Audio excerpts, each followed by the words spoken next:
All right, so hi everyone, I'm Ian McKenzie. This is my VR final project, and I'm doing an interview of all the playwrights for our NewWorks Festival. The first one is Faith Murphy. Say hello. Hello, it is I.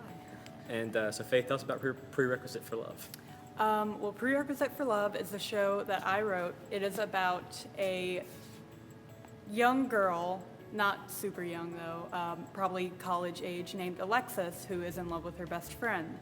And instead of doing the normal thing of asking her out because she's super awkward, she decides to summon Aphrodite, the goddess of love.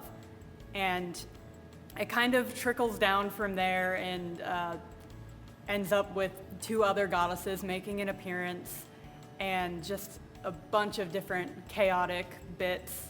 It's a very comedic piece and it has a very lovely ending.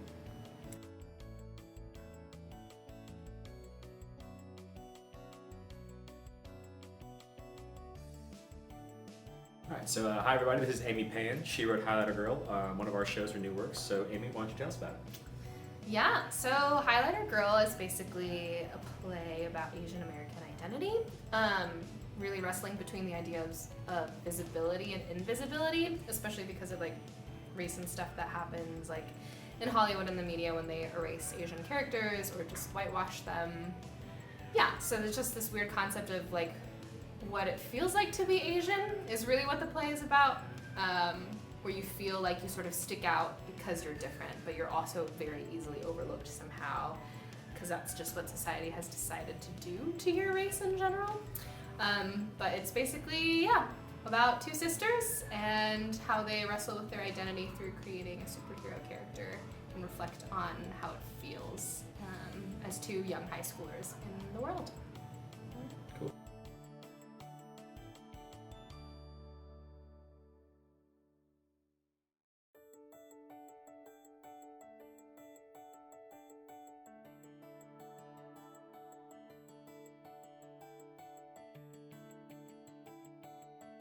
Hi everyone, this is Ethan McGuett, and he wrote Sin Bloomed in the Azaleas. Ethan, want to tell us about your show?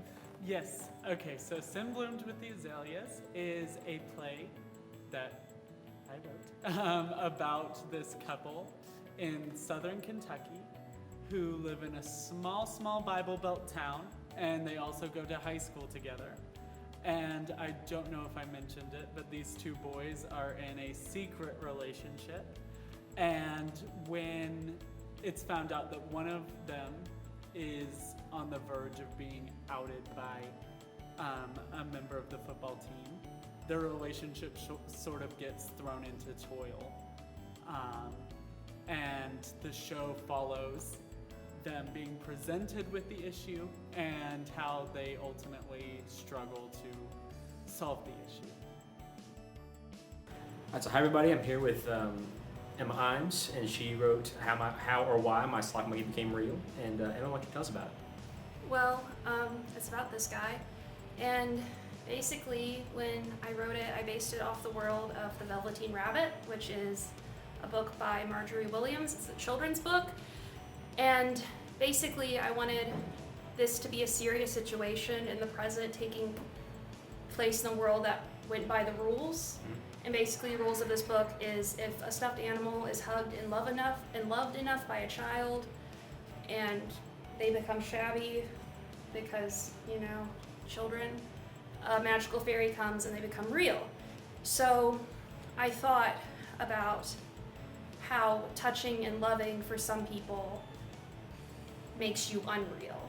How people who experience like sexual abuse and stuff talk about how they try to be out of their bodies and stuff, and I wanted to explore what a stuffed animal who is loved enough to become real witnessed someone becoming unreal through the same method they became real. All right, this is Steven. He wrote Glass Fortress, the last show of our NewWorks Festival. So Steven, you want to talk about it? Sure. My name is Steven. I wrote Glass Fortress exactly 1 year ago, and the only idea I had behind it was social anxiety, which is always fun. And I hate talking to people because it's hard and words are hard. And yeah,